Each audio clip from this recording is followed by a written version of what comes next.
Hello friends, welcome to Dimpy classes. आज हम पढ़ने वाले प्रतिशत और आज का हमारा टाइप है आय व्यय पर आधारित प्रश्न। तो इस वीडियो को स्टार्ट करते हैं। हमारा फर्स्ट क्वेश्चन है, एक आदमी अपनी आय का 5% निर्धन कोष में दान करता है, शेष आय का 20% बचत बैंक में जमा करता है, अंत में उसके पास 1919 रुपये बच जाते हैं। उसकी आय कितनी है? हम मानते हैं कि जो उसकी आय है वो एक्स है। हमसे आय पूछा तो हम आय को एक्स मान लेते हैं।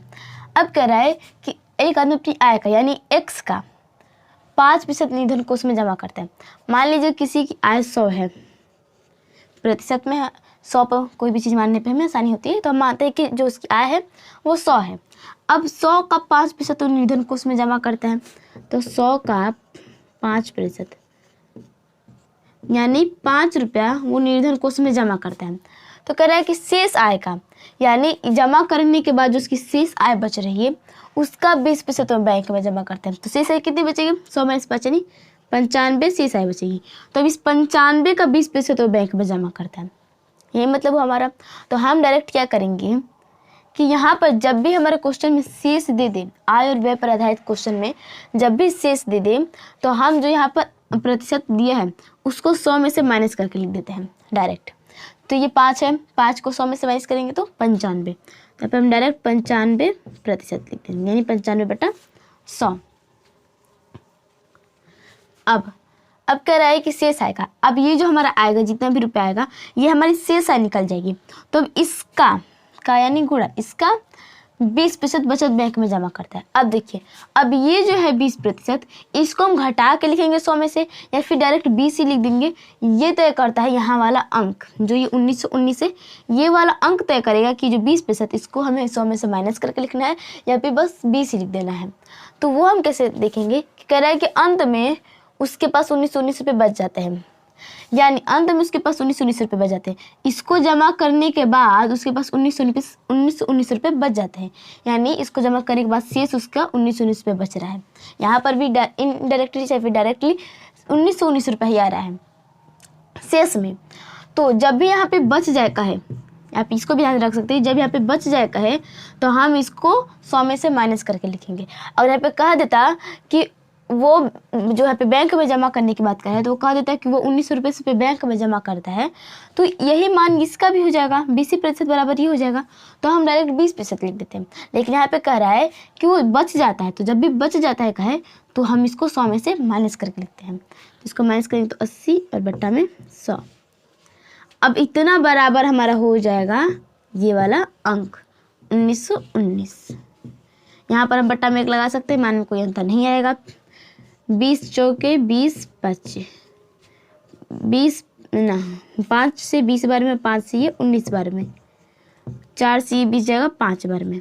अब 19 से 1919 जाएगा 101 बार में। तो हमारा हो रहा है x बट्टा 5 गुणे 5 यानी 25 बराबर 101/1। अब एक का गुणा x के साथ, तो x बराबर 25 का गुणा 101 के साथ होगा तो 2525। और यही हमारा आंसर हो जाएगा, जो कि हमारा ऑप्शन नंबर बी में है। चलिए अपने नेक्स्ट क्वेश्चन को देखते हैं। हमारा सेकंड क्वेश्चन है, नीलम अपनी आय का 20% मकान किराए पर तथा शेष का 70% घरेलू मदों पर खर्च करती है। यदि वह रुपये 3600 की बचत करती है तो उसकी कुल आय कितनी है? देखिए, पहले हम उसकी आय को x मानेंगे।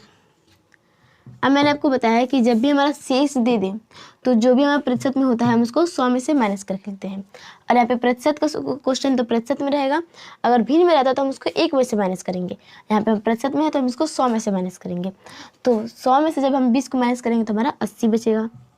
तो 80 जब भी शेष दे दे तो हम इसको माइनस करके लिखेंगे।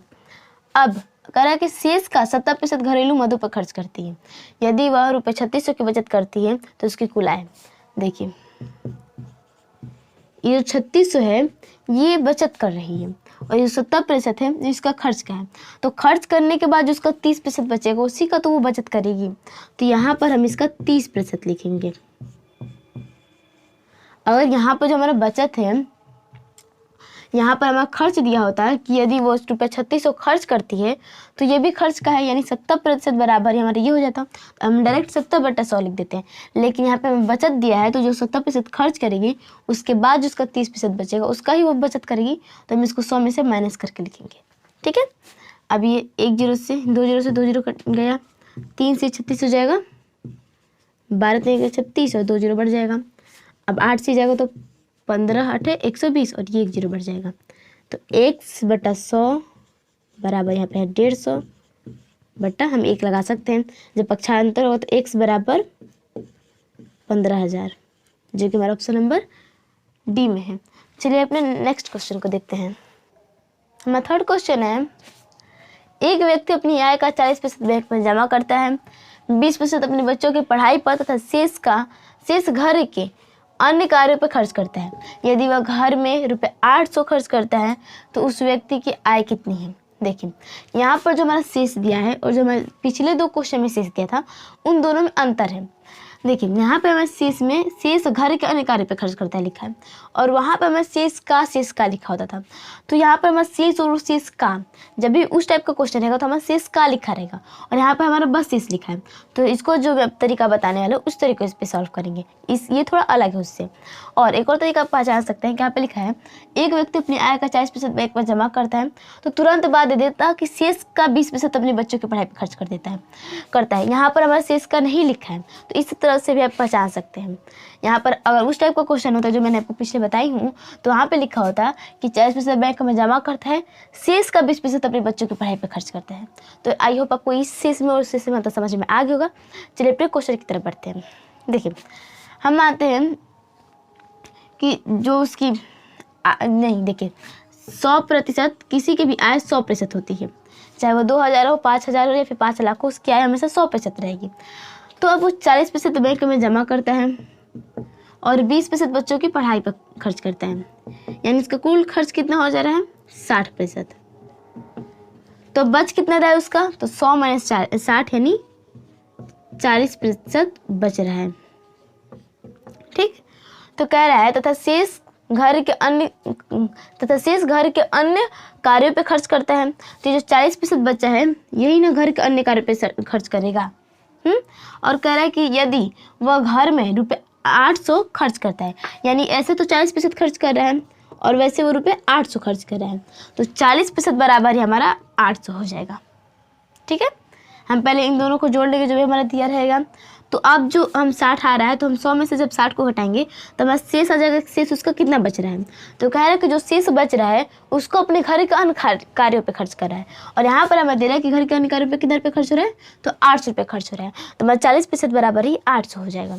तो 40% बराबर 800, तो 1% बराबर 800 बट्टा में 40, और हमें चूँकि इसकी आय बतानी तो आय हमेशा 100% होती है, तो यहाँ पर हमारा मल्टीप्लाई 100, 1 जीरो से 1 जीरो गया, 4 से 80 जाएगा 20 बार में, तो 20 का गुणा जब 100 के साथ होगा तो 2000। यही हमारा आंसर हो जाएगा, जो कि हमारा ऑप्शन नंबर ए में है। चलिए अपने नेक्स्ट क्वेश्चन को देखते हैं। हमारा फोर्थ क्वेश्चन है, महेश अपनी आय का 20% शिक्षा पर, 10% मकान किराए पर, 25% भोजन पर खर्च करने के बाद रुपये 1800 बचाता है, तो उसकी कुल आय कितनी है। ये भी हमारे पिछले क्वेश्चन की तरह ही है। किसी भी व्यक्ति की आय 100% होती है, ठीक है, 20% शिक्षा पर, 10% मकान किराए पर, 25% भोजन पर खर्च करता है। तो कुल उसका कितना खर्च हो रहा है, तो 5 और 2 1 3 और 5 55% वो कुल खर्च कर रहा है। तो कर रहा है कि खर्च करने के बाद रुपये 1800 बचाता है। तो जब इतना खर्च कर रहा है तो बचाएगा कितना प्रतिशत, 45% बचाएगा। 100 माइनस 55 यानी 45% बचाएगा।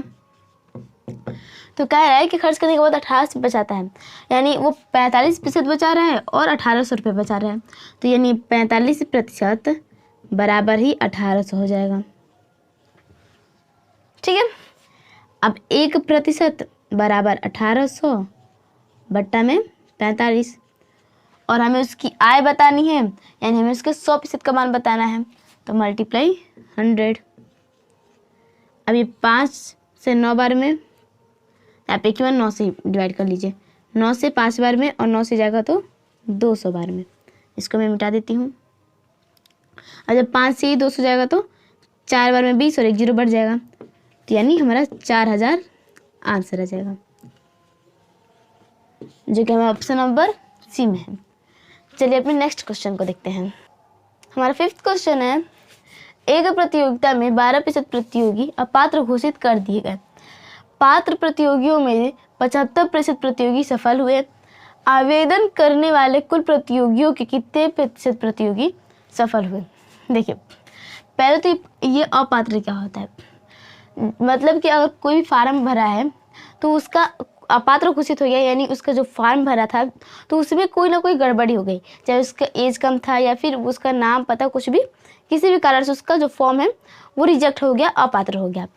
तो अगर 100%, मान लीजिए कि 100% प्रतियोगी फार्म भरे थे, प्रतिशत में सबको हम 100 मानते हैं, तो 100% प्रतियोगी फार्म भरे थे तो अपात्र हुए 12%, तो पात्र कितने हो गए? तो 100 माइनस 12%, तो जो 88% हमें बचेंगे, इतने प्रतियोगी हमारे पात्र होंगे।